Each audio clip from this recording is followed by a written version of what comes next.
Kamu sudah ngecat berarti? Iya sudah, boro-boro ngasih saya, menghubungi saya pun tidak. Padahal VP ini tahu bahwa saya sudah bilang bahwa saya sudah pembukaan 1. Selama saya hamil sampai di 9 bulan ini, si VP ini tidak pernah menemani saya. Dan saya sudah memastikan bahwa si VP ini memang tidak beristri. Gitu, jadi... Karena dari KTP tadi itu ya? Iya, dari KTP juga. Saya tidak ada penyesalan apapun. Sampai anak ini terjadi pun, saya tidak menyesal gitu. Aku juga ikut perhatiin ya, karena apa yang kamu lalui sekarang tuh bukan hal yang mudah ya.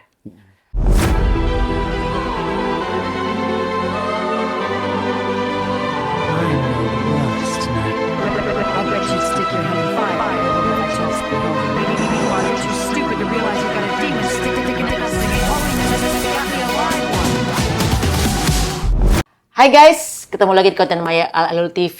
Hari ini ada pengakuan yang sangat mengejutkan, yaitu seorang perempuan mengaku telah menikah siri dengan seseorang selebriti berinisial VP. Kini di usia kandungannya 9 bulan, ia merasa tidak mendapatkan haknya. Selamat datang Fang Fang dan juga praktisi hukum yang mengawal masalah ini, Bang Vino seperti biasa, dan Fang Fang. Apa kabar? Ini katanya sudah bukaan 1 hari ini. Iya Bunda, minggu lalu periksa itu udah kata susternya udah pembukaan 1 karena kan ada rembes-rembes air ketuban itu terus kenceng-kenceng, jadi waktu periksa katanya udah bukaan 1. Nah ini berarti 9 bulan, berarti due date-nya kapan ini?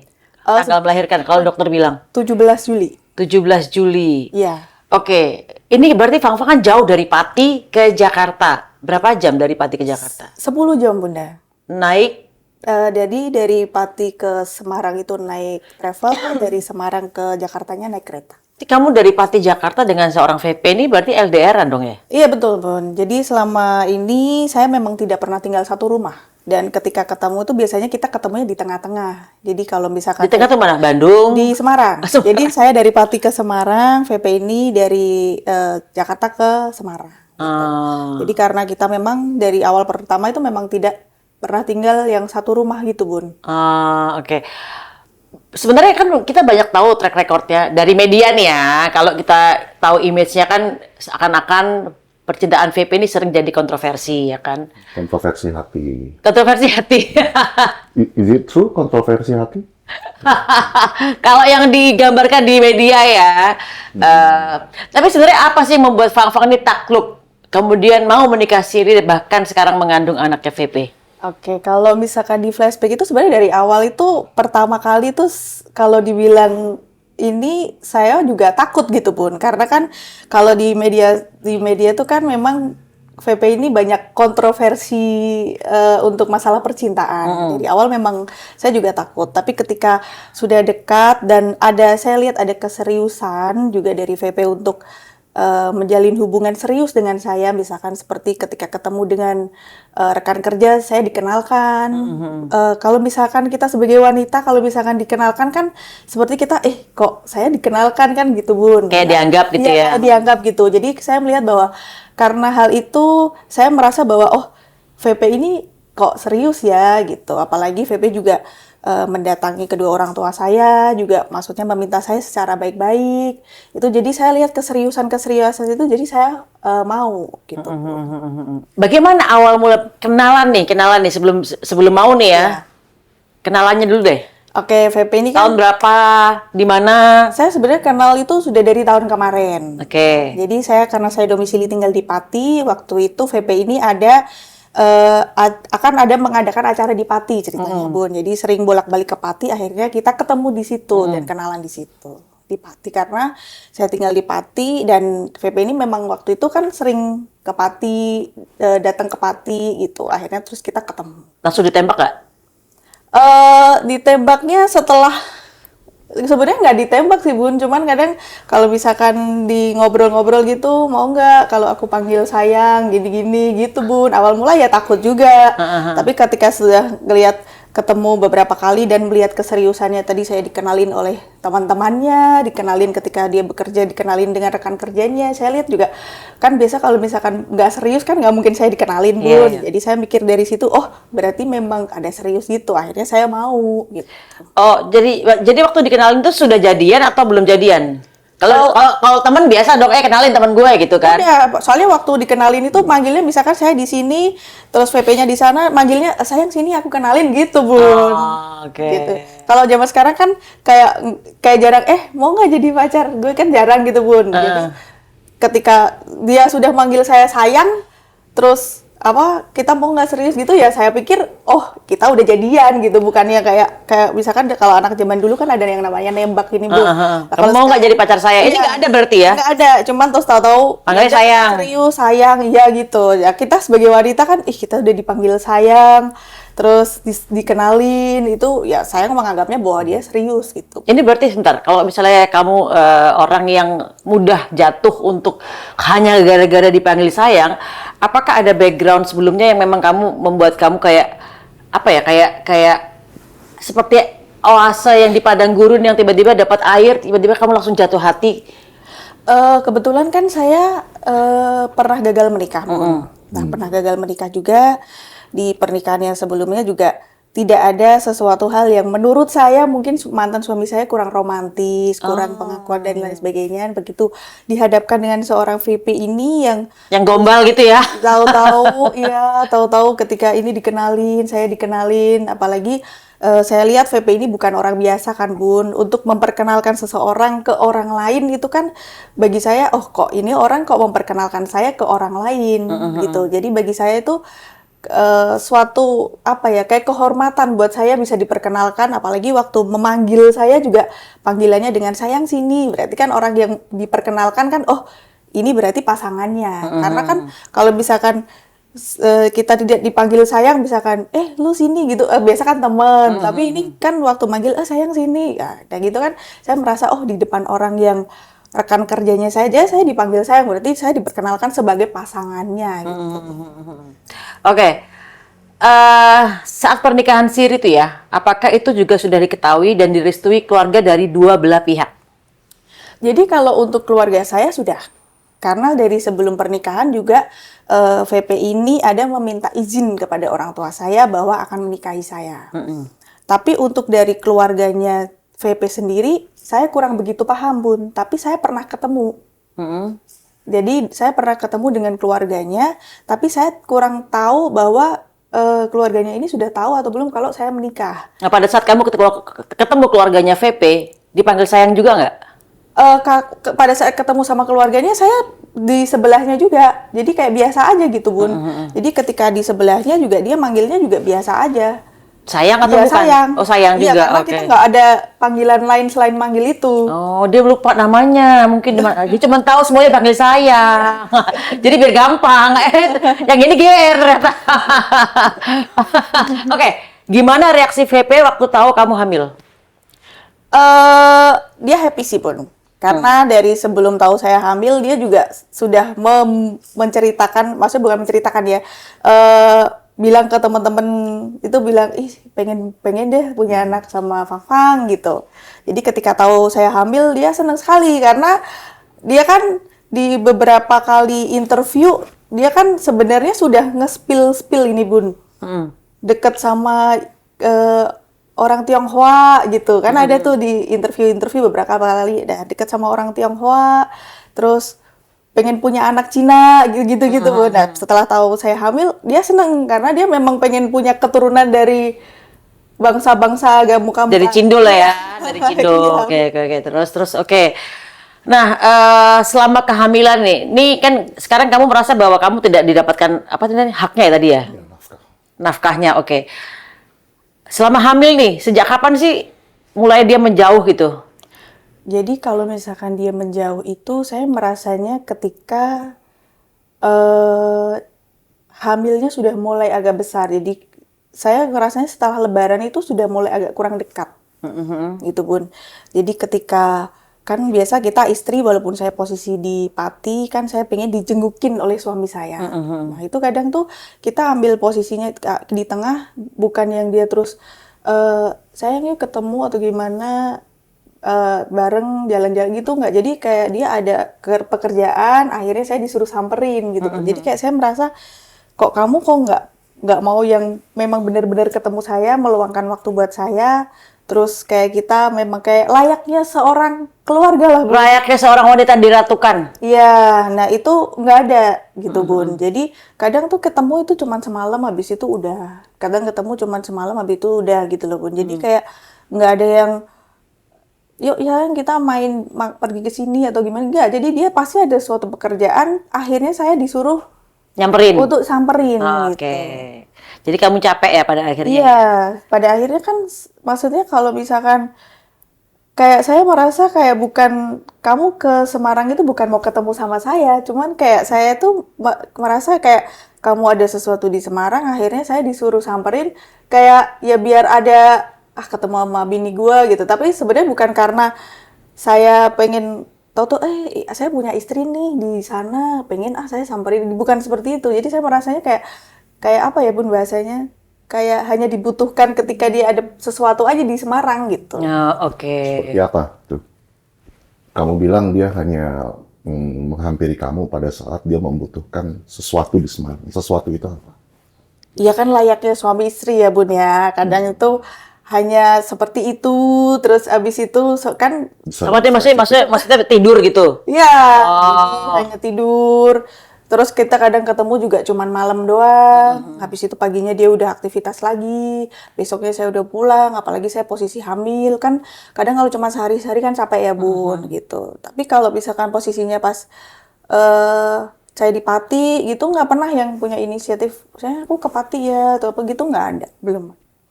Oke. Nah, selama kamu dalam proses memperjuangkan hak ini, pernah ada intimidasi nggak sih dari manapun gitu? Jadi gini, Bun, sekitar 1 minggu yang lalu, sebenarnya saya juga bingung ya. Jadi saya itu tidak pernah dekat atau ngobrol dengan keluarga VP ini. Tapi 1 minggu yang lalu itu ada intimidasi yang masuk ke DM saya, yang mengata-ngatakan saya. Nah, terus akun ini terduga adalah keluarga dari VP ini. How do you know itu akun adalah terduga dari keluarga VP? Karena namanya sama. Oh. Namanya kan hampir sama-sama gitu kan, Bun. Jadi karena namanya sama dan itunya sama, juga ketika posting juga pasti ada itu. Kadang mereka juga tampil bareng gitu. Jadi saya merasa bahwa orang ini orang terdekatnya VP. Oke. Aku mau tanya, kenapa di awal pada saat kamu kenal dengan VP, kemudian kamu kan nggak ada tembak-tembakan nih, langsung bilang sayang dan kamu merasa bahwa kamu adalah miliknya gitu kan ya?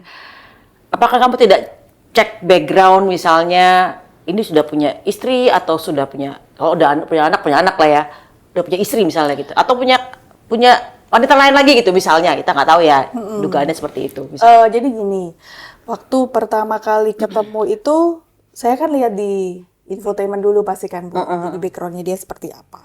Di infotainment itu, di berita-berita itu menyatakan bahwa dia memang tidak mempunyai istri. Oke. Nah, yang terakhir kan K itu. Dan habis itu setelah itu VP ini tidak mempunyai istri lagi. Karena memang tidak ada di infotainment ataupun di berita itu bahwa si VP ini menikah lagi, gitu, Bun. Nah, satu. Yang kedua, saya juga lihat KTP-nya bahwa statusnya duda.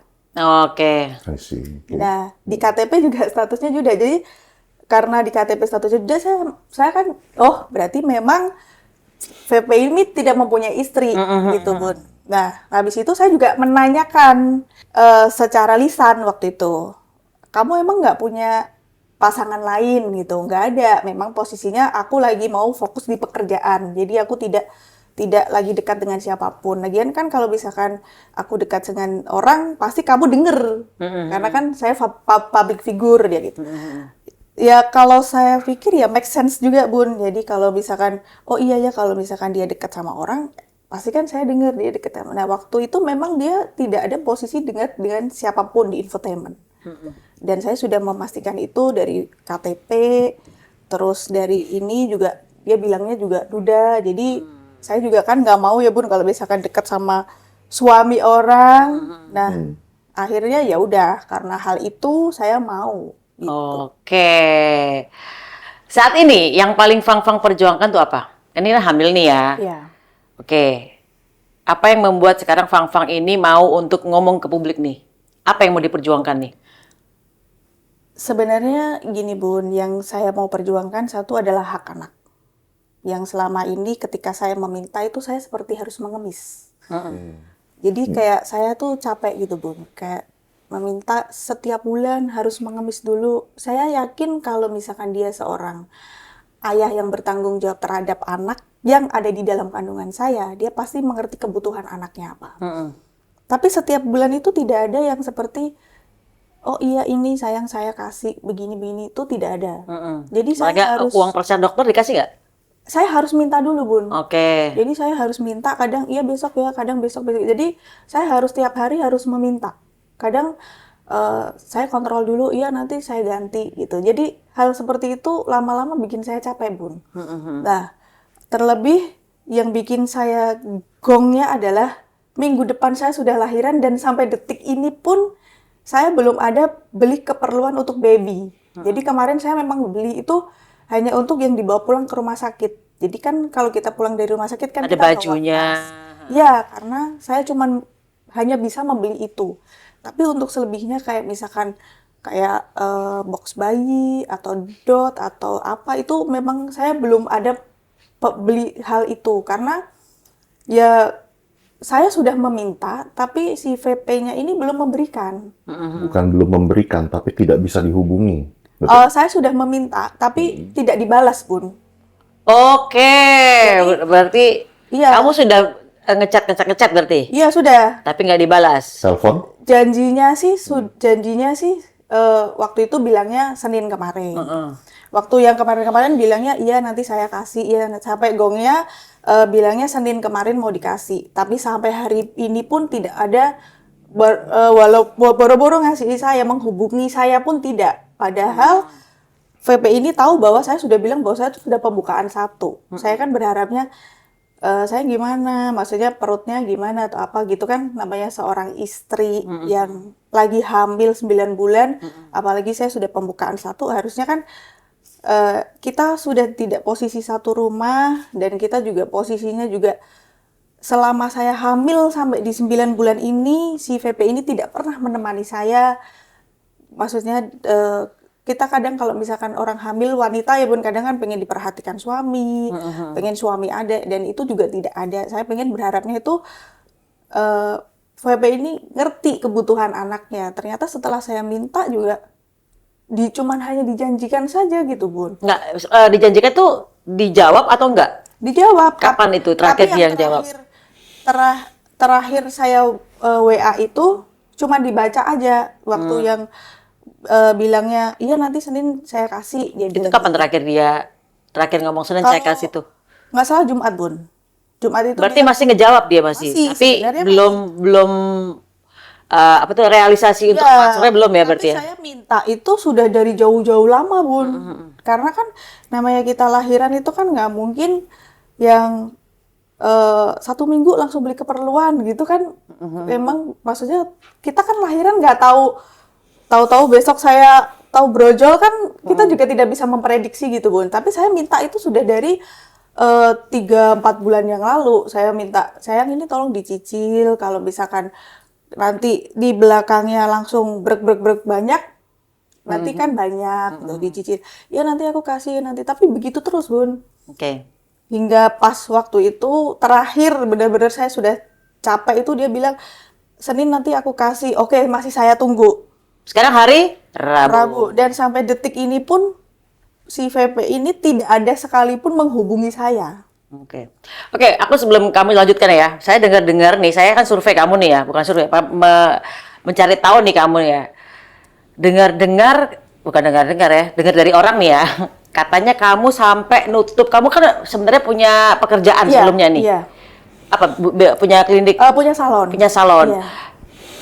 Saya dikasih tahu bahwa kamu sampai menutup salon kamu karena kamu dijanjikan untuk apa nih? Kalau nggak salah nanti saya. Iya.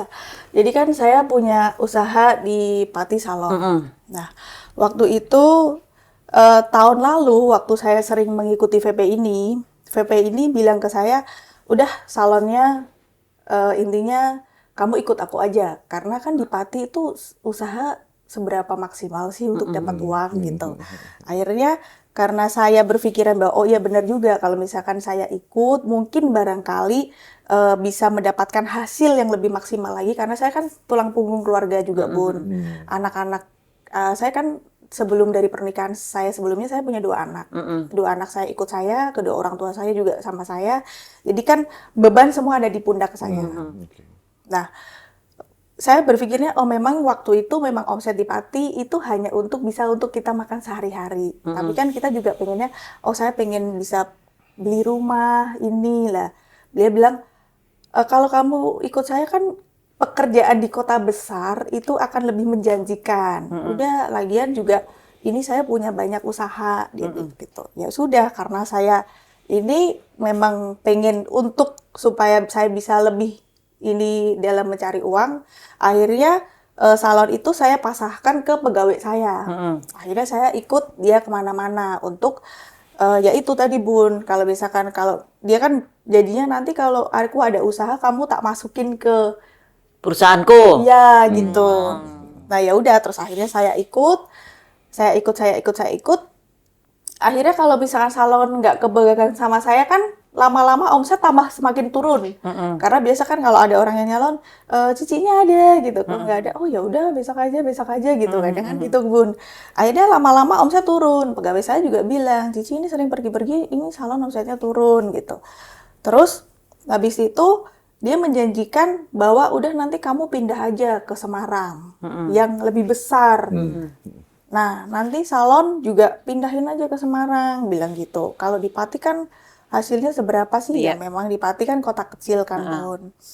Terus habis itu ya namanya juga saya istri ya, Bun, dibilangin begitu. Ya saya ngikut aja apa kata suami karena bilangnya nanti kamu pindah ke Semarang aja, nanti anak-anak ikut sekolah kamu di Semarang.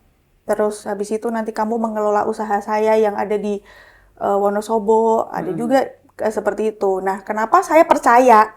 Karena VP ini pernah mengirimkan saya bukti bahwa memang benar saya dimasukkan ke dalam jajaran komisaris di perusahaan yang akan dia bangun itu, Bun. Jadi kan kalau misalkan kita ngomong aja kan kadang, masa sih gitu. Nah, tapi sampai ada buktinya itu, jadi saya nggak, oh memang benar bahwa VP ini punya niat baik. Dari awal memang saya tidak pernah berpikiran bahwa VP ini tidak ada niatan baik ke saya, Bun. Jadi dari awal memang saya berpikiran bahwa apa yang dia katakan ke saya ini memang niatnya untuk keluarga saya, untuk anak saya memang baik gitu, Bun. Oke. Nah, ini dari sisi hukum nih Bang Vino ya. Sebentar aku mau nanya dulu. Nama PT-nya Konspirasi Kemakmuran bukan? Bukan. PT Konspirasi Kemakmuran bukan? Bukan, PT PHP. PT Gombal Mukio. Oke, mau nanya nih Bang Vino ya, dari sisi hukum nih. Sebenarnya kalau kita tahu bahwa ada pernikahan siri, ada pernikahan agama. Pernikahan agama tuh seperti ya menikah dengan syarat agama tapi diumumkan, tapi tidak ada catatan ke negara. Tapi kebanyakan orang bilangnya siri, tapi menurut aku siri adalah yang rahasia. Nah, dia ini kan kamu berarti nikahnya yang rahasia berarti. Iya. Siri berarti. Apa yang bisa diperjuangkan seorang istri siri dalam masalah ini? Kan secara kekuatan hukum kan kurang kuat ya mestinya ya. Karena pernikahan siri itu baru bisa disahkan oleh pengadilan agama jika ada izin dari istri pertama. Secara hukum apakah seorang ayah biologis ini kan VP gitu ya, apakah wajib memberikan nafkah untuk anaknya secara hukum nih ya? Ya. Meskipun pernikahannya tidak tercatat.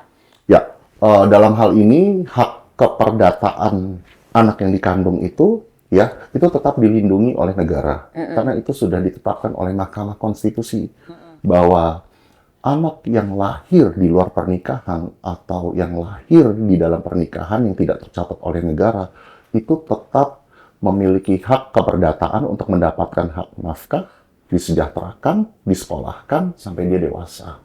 Dan bahkan hak keperdataan itu juga anak tersebut harus diakui oleh ayahnya apabila memang betul ada bisa dibuktikan secara genetik bahwa betul-betul ini berarti ya. Ya, tes genetik. Jadi anak ini memiliki hak untuk diakui oleh ayah biologisnya. Dia bisa mengklaim itu nanti pada saat dia dewasa. begitu. Jadi salah satu kelemahan pernikahan yang dilakukan secara siri itu, Bun, karena ini kan tidak tercatat ya, tidak tercatat oleh negara, banyak yang tidak dicatat oleh negara. Ya. Pernikahan secara agama juga tuh sama tuh, Ya. tidak dicatat juga ya. Jadi ini sepenuhnya, ini kasihan wanita-wanita yang seperti itu sepenuhnya itu bergantung kepada kebaikan Si laki-laki. Kalau dia menikah siri dengan laki-laki yang baik, bisa adil, ya kan? Alhamdulillah. Tapi kalau dia dinikahkan siri dengan laki-laki yang ternyata sosiopat, NPD dan sebagainya, kekuatan hukumnya nggak ada. Iya. Kasihan. Iya. Oke, berarti kamu hari ini kan ngomong ke publik nih. Iya. Berarti kalau seandainya VP sekarang marah sama kamu dan memutus hubungan, kamu udah siap hari ini? Siap, Bun. Karena kamu tahu juga, Karena- ngurus sendiri juga ya, berarti? Iya, karena dari awal saya hamil sampai sekarang toh dia juga tidak pernah berada mendampingi saya juga. Dan saya juga sudah terlalu capek dengan banyak janji, saya tiap bulan harus selalu seperti mengemis, itu saya juga sudah lelah gitu, Bun. Nah, terus masalah untuk yang siri itu kenapa kok saya mau? Karena bukan karena saya ini, beliau beralasan bahwa beliau akan melakukan suatu pekerjaan yang intinya tuh kayak belum bisa kalau misalkan harus dipublish ada istrinya gitu, Bun. Jadi dari awal saya memang tidak mengetahui dan saya sudah memastikan bahwa si VP ini memang tidak beristri gitu. Jadi Karena dari KTP tadi itu ya? dari KTP juga VP ini tidak ada tertulis bahwa dia berstatus suami. Karena statusnya memang bukan itu, gitu, Bu. Oke. Ada bukti chatnya juga ya, dia mengaku sudah single ya. Iya. Duda. Iya, Ada bukti iya. chatnya juga ya. Dia mengaku, kan saya semakin kesini kan saya semakin ini ya, Bun. Jadi kayak kok ada yang aneh gitu. Jadi saya pertanyakan lagi untuk statusnya VP ini dan mengaku memang katanya ya sudah memang sudah tidak bersama gitu. Itu juga ada pengakuan dari VP-nya langsung gitu. Karena kan semakin kesini kadang saya kan merasa kok ini kok aneh ya gitu. Jadi saya pertanyakan langsung ke VP-nya ini. Oke. Kalau misalnya VP menonton podcast ini, apa yang paling ingin Fang sampaikan kepada dia? Kalau sampai VP menonton podcast ini, saya ingin menyampaikan dari awal, saya tidak ada penyesalan apapun. Sampai anak ini terjadi pun, saya tidak menyesal gitu.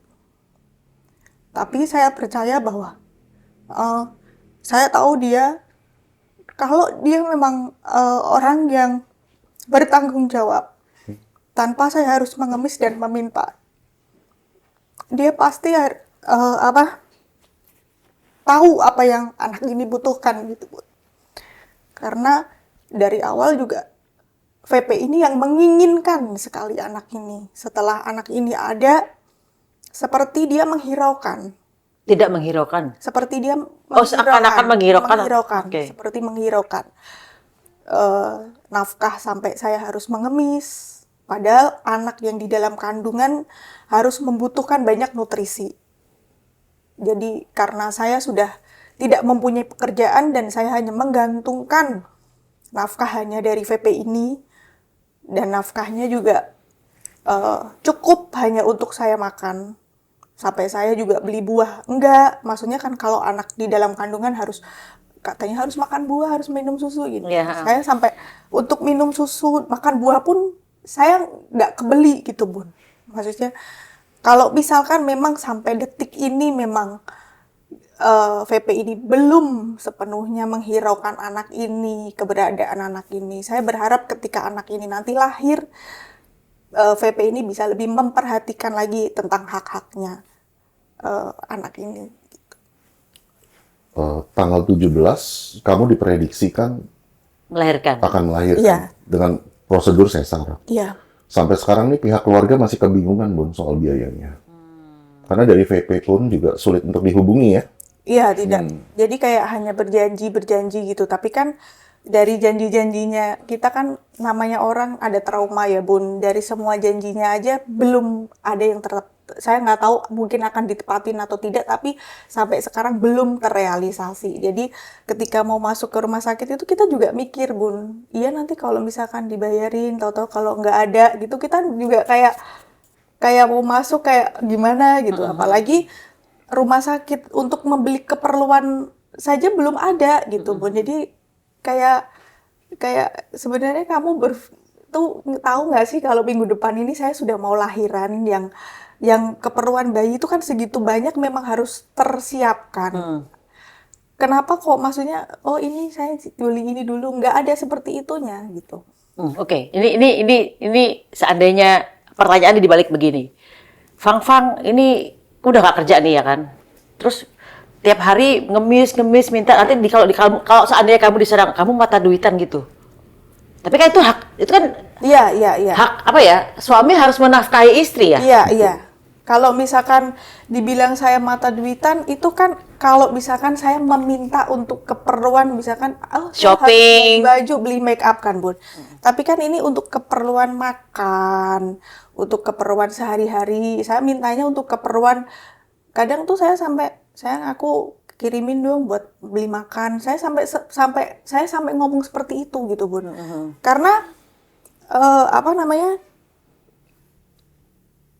Saya tuh pernah di posisi yang rekening itu cuma tinggal 16.000, Bun. Mama aja sama gak tahu gitu. Kalau misalkan saya kan tinggal di sebelahnya mama ya. Jadi kalau misalkan saya di chat sudah makan, sudah saya selalu jawab gitu. Padahal saya cuma makan itu sehari sekali di rumahnya mama. Pagi kan saya ditanyain, sudah makan, sudah saya gitu. Karena saya tidak mau membebani orang tua dengan maksud saya sudah gagal di pernikahan pertama, saya tidak mau seperti kelihatan gagal dan terpuruk di pernikahan ini lagi gitu. Jadi kayak saya biasa kayak cadaan sama teman-teman gitu. Uang tinggal 16.000 nih, saya kan screenshot gitu kan buat teman-teman saya, ada yang ya udah masa sih bohong gitu, terus ya terus ada yang kirim makan gitu. Sampai saya pernah itu saking saya nggak punya uangnya, anak saya kan biasa beli makan di sebelah. Saya bilang, Mami titip ya, nanti uangnya saya kasih cash gitu. Nah, padahal uang cash ini juga uang saku anak saya yang biasa kadang, Mami titip ya, ada uang lebih gitu loh, Bun. Jadi kan tiap hari anak saya dapat uang saku dari papa mama saya. Nah, kadang kan ada lebih dititip ke saya gitu. Nanti Mami kasih cash. Padahal selama ini saya nggak pernah ngasih cash. Jadi kalau saya titip, Mami udah transfer ke GoPay ya atau apa gitu. Saya sudah bilang kalau saya udah transfer gitu loh, Bun. Tapi itu memang karena di rekening memang benar-benar nggak ada uang. Sampai nanti saya titip cash. Nah, kadang tuh kan anak saya kan nggak bawa uang lebih buat bayar lagi kan, Bun. Nggak ada. Terus habis itu pulang, belum makan, belum gitu. Sampai dia pesan aplikasi sendiri, Bun. Jadi dia pesan aplikasi sendiri, tahu-tahu makanannya datang, loh kamu pesan uang? Iya. Pesan makan? Iya gitu. Sampai anak saya yang maksudnya dia sampai rumah kan dia punya uang tabungan. Sampai dipesenin makan sama anak saya pakai uang tabungannya dia. Jadi saya waktu makan itu kan Sedih pasti. iya, maksudnya saya kan bilang, saya kan panggil anak pertama saya Koko. Koko kalau misalkan punya uang nggak usah pesen makanan Mami lagi gitu. Mami udah makan, saya sampai bilang gitu. Tapi kan dia tahu ya, Bun, maksudnya kayak maminya udah makan atau belum kan biasa kan kalau misalkan ada makan ada sampahnya. Nah dia lihat nggak ada apa-apa di situ, jadi terus udah nggak apa-apa, makan aja. Jadi anak saya yang pertama itu kayak cuek tapi Perhatian. iya, jadi kalau di depan gini cuek tapi dia perasa gitu. Nah, waktu itu saya sampai makan tuh sampai nangis gitu, Bun. Maksudnya sampai makan aja sampai anak saya yang beliin gitu. Sampai sedemikian itunya. Jadi kayak saya ngerasa bahwa apa sih yang bisa dipertahankan kalau ditanyakan, kalau misalkan sampai dia menghilang atau bagaimana. Selama ini juga saya bertahan sendiri. Gitu, Bun. Dia nggak pernah memikirkan udah makan belum, punya uang nggak gitu, nggak ada. Oke. Jadi kamu dinikahi secara siri, Dan juga ini ada tambahan tindakan intimidasi Iya, yang di DM ke Instagram kamu. Saya bacakan ya tulisannya iya. yang kita duga akun Instagram ini ada hubungan keluarga dengan si VP ini ya. Saya bacain ya. iya. Ada masalah apa lo? Nulis-nulis di caption kayak gitu. Makanya lo jadi perempuan biar mahal. Manusia murah lo. Jadi bayangin Bun, dinikahi secara siri, secara mental dibully. Mengalami perilaku bullying. Cuman untuk saat ini saya mau fokus mengawal kelahiran si bayi ini dulu. Dan menjaga mental dari klien saya. Supaya bebas dari bullying dan intimidasi. Karena jujur, klien saya ini, kamu merasa takut ya? Kamu Iya. sekarang merasa takut. Kenapa? Apa yang membuat kamu tuh jadi merasa takut pulang? Takut dicegat, punya pikiran paranoia seperti itu apa? Emang kamu rasa takut pulang ke Pati? Karena kan dari yang sudah-sudah itu kan gimana ya Bun, kadang kan kalau misalkan satu yang bermasalah, akhirnya semua pada ikut gitu kan Bun. Jadi kayak saya sejujurnya kayak untuk untuk saya sampai berada di sini tuh butuh keberanian yang luar biasa. Karena kan seperti yang sudah-sudah itu kasus-kasusnya itu kan akhirnya banyak yang akan mengintimidasi gitu Bun. Jadi kayak ya perasaan takut itu pasti ada lah Bun. Takut apa? Diintimidasi lagi. Karena kamu berdasarkan dari DM Iya, ini. karena Oke. saya waktu di DM itu saya tidak melakukan hal apapun. Tahu-tahu saya diintimidasi seperti itu. Itu aja saya tidak melakukan hal apapun gitu, Bun. Apalagi sekarang saya berada di sini. Gitu. Saya takutnya nanti akan melakukan hal yang lebih gitu loh, Bun. Ya, aku juga ikut prihatin ya, karena apa yang kamu lalui sekarang tuh bukan hal yang mudah ya. Apalagi sekarang kamu harus menanggung satu anak lagi nih, Iya, ya kan? Yang harus kamu rawat iya, dan kamu biayai sampai gede. iya, Tapi percaya aja bahwa rezeki dari Allah tuh pasti, dari Tuhan pasti banyak ya. iya. Oke, ini kan banyak sekali wanita-wanita korban ya. Biasanya kalau mereka speak up ini akan dituding nih oleh netizen yang nggak tidak bijak ya. Wah, perempuan ini muncul, ini pansos nih, pengen numpang tenar nih ya gitu. Sebenarnya kalau misalkan saya mau dibilang pansos dari awal kedekatan saya dan pernikahan saya kan semuanya ada buktinya ya, Bun. Kalau misalkan saya dibilang pansos dari awal situ saya sudah memunculkan diri saya. Tapi kenapa sampai detik ini pun bahkan mungkin banyak orang-orang yang tidak tahu bahwa saya ini istrinya, ya karena memang saya tidak ada mengarah ke situ.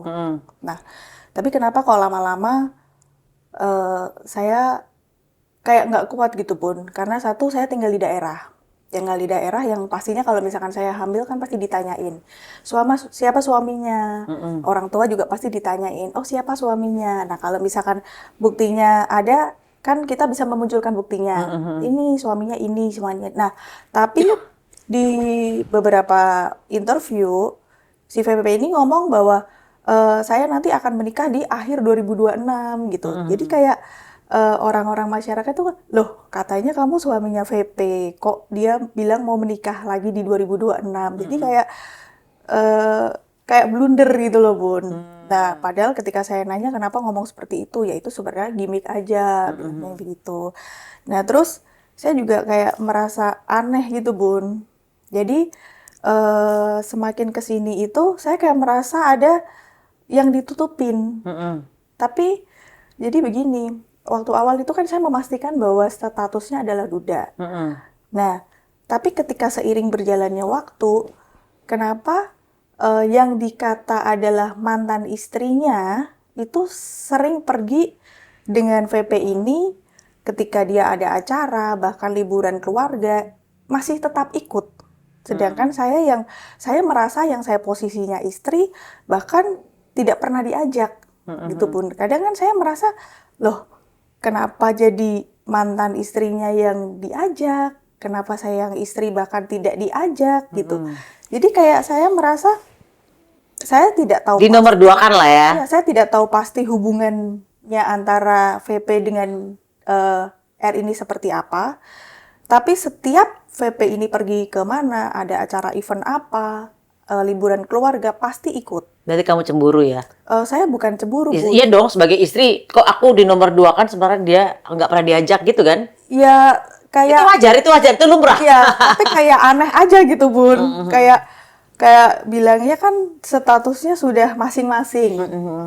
Tapi kenapa kok selalu ada gitu loh. Dan saya kayak merasa kok jadi kayak, maksudnya kayak gimana ya, saya sendiri aja sebagai istri nggak pernah diajak, kenapa malah yang mantan istri, katanya yang mantan istri yang sudah masing-masing selalu diajak bersama gitu. Oke, berarti kehamilanmu ini kehamilan sedih berarti ya?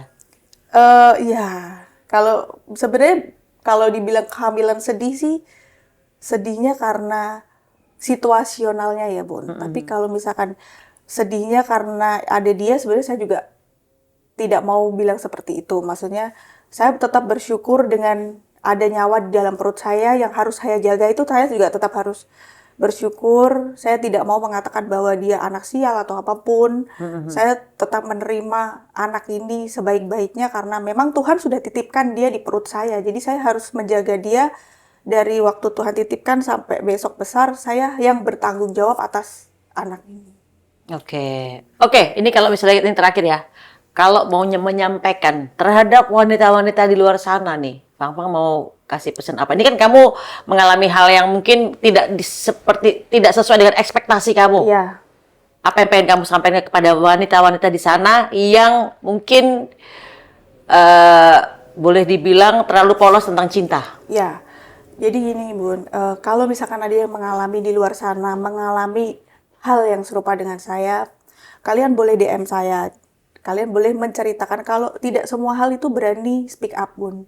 Karena memang untuk speak up seperti ini butuh mental yang luar biasa. Saya yakin setelah ini banyak sekali hujatan yang mungkin akan saya hadapi. Nah, jadi untuk mendapatkan mental seperti ini tuh juga saya harus butuh keberanian yang luar biasa. Kebetulan saya juga bertemu dengan orang-orang baik seperti Bang Vino yang di detik-detik terakhir saya ketemu dengan beliau. Jadi kayak saya nggak bisa diem aja nih. Saya pengen supaya buat teman-teman yang ada di luar sana yang mengalami hal sama seperti saya, boleh DM saya. Ketika mengalami hal seperti ini sendiri, mau menceritakan ke teman tidak bisa, mau menceritakan ke orang tua, detailnya perasaan kita tersakiti, mental kita tersakiti, tiap hari kita harus nangis, kita nggak tahu harus bagaimana, setelah anak ini lahir kita harus bagaimana, kita nggak tahu, itu sangat menyiksa, Bun. Bahkan berkali-kali kita juga kayak rasanya kayak capek, pengen menyerah, tapi nggak bisa dilakukan karena saya mempunyai tanggung jawab, ada 2 anak yang harus saya jaga. Belum lagi masih ada yang di perut saya, jadi saya tidak bisa menyerah begitu saja. Tapi secara mental untuk membangun hal itu juga tidak mudah. Nah, apalagi sekarang kasus depresi yang sampai meninggal juga kan sudah ada ya, Bun. Jadi untuk teman-teman yang mengalami hal itu di luar sana, boleh sharing ke saya. Kalau kamu ada waktu, setelah ini kan habis bakal natein per 2 jam kan pasti kamu capek ya? Mungkin saya memang tidak bisa banyak membantu, Bun. Setidaknya kalau misalkan mereka ada teman sharing, itu akan sedikit meringankan beban. Jadi kadang tuh saya juga mau sharing itu takut gitu, Bun. Kadang mau sharing takut, iya kalau sharing saya diterima, nanti kalau saya dihujat. Berarti kamu pengen membuat komunitas supaya perempuan-perempuan yang sedang mengalami hal yang sama itu bisa berkomunikasi, bisa saling merilis perasaannya, healing perasaan bersama-sama gitu. Iya, jangan disimpan sendiri. Oke. Karena hal itu juga selain berpengaruh ke mental ibunya juga berpengaruh ke bayinya. Nah, terus kenapa saya mau speak up untuk masalah hal ini supaya di luar sana kan tidak tahu bahwa saya ini istri dari VP. Nah, jangan sampai nantinya akan ada fang yang lain yang tidak tahu bahwa VP ini beristri, gitu. Mungkin saya nggak tahu selebihnya setelah hari ini saya masih statusnya masih istri VP atau tidak, tapi setidaknya dari awal saya pertemuan memang saya tidak tahu bahwa VP ini beristri, dan jangan sampai ada hal gitu juga Bun. Jadi seperti saya mengalami, saya sampai kaget juga, tahu-tahu ada anak lain. Jangan sampai seperti itu gitu. Nah, jadi kenapa saya muncul di sini biar orang tahu juga VP ini sebelumnya ada istrinya gitu. Jadi kalau misalkan di balik itu ngomongnya ketemu sama orang lagi, Sayang semua, sayang. iya, kalau misalkan saya duda lah dipastikan lagi untuk kebenaran dudanya itu jangan sampai nanti mengalami hal yang sama seperti apa yang saya alami. Oke, intinya gini, jangan mudah untuk GR ketika ada seseorang bilang kamu sayang. Sayang, sayang sini. Plus aku duda. Jangan langsung geeran. Kalau ada laki-laki bilang, aku sayang kamu, aku duda. Iya. Jangan Jangan langsung ya. percaya. Begitu pula sebaliknya. Kalau ada janda yang bilang sayang ke bapak-bapak, tolong ya, jangan pernah langsung jatuh hati. Oke, terima kasih udah menyampaikan unek-uneknya. Aku doain tanggal berapa? 17 kan ya? Iya. Due date-nya, tapi sekarang udah pembukaan 1, saya juga kaget karena ini luar biasa. Dia masih mau ke sini dan speak up. Iya. Bang Vino, terima kasih. Satu lagi Apa saya mau lagi? Oh, sampaikan, boleh. karena domisili saya ini ada di Jabodetabek dan klien saya ini posisinya berada di Pati, Ya. Jawa Tengah. Saya mengajak bagi para praktisi hukum yang berada di Pati, jika ingin berkolaborasi mengawal kasus dari Ibu Fang Fang untuk memperjuangkan hak keperdataan untuk anak, hak nafkah, pendidikan yang layak dan pengakuan dari ayahnya, ya, silakan DM saya, ya. Mari kita kolaborasi bersama-sama membantu Ibu Fang Fang untuk mendapatkan keadilan, ya. Jadi saya membuka kesempatan selebar-lebarnya bagi praktisi hukum yang mau melakukan jasa pelayanan atau menolong, ya, Ibu Fang Fang secara pro bono, ya. Ditegaskan pro bono. Ya. Oke, makasih Bang Vino dan juga Fang Fang. Aku doain mudah-mudahan lancar persalinannya. Kenapa harus sesar ya? Karena yang pertama kedua sesar. Oke, baiklah. Semoga lancar semuanya dan kamu juga kuat. Ya. Dan diberi ketabahan, kesabaran mengasuh anak bayi itu nggak gampang ya. Ya. Mudah-mudahan tidak mengalami Baby baby blues karena tidak ada ayah di sebelahnya. Ya. Biasanya orang yang mengalami baby blues itu biasanya karena tidak ada sosok pendamping yang menguatkan sang istri. Ya. Udah yang buat kuat. Terima kasih Bunda. Oke guys, sampai di sini aja. Diambil yang baik, dibuang yang buruk. See you in the next content. Bye.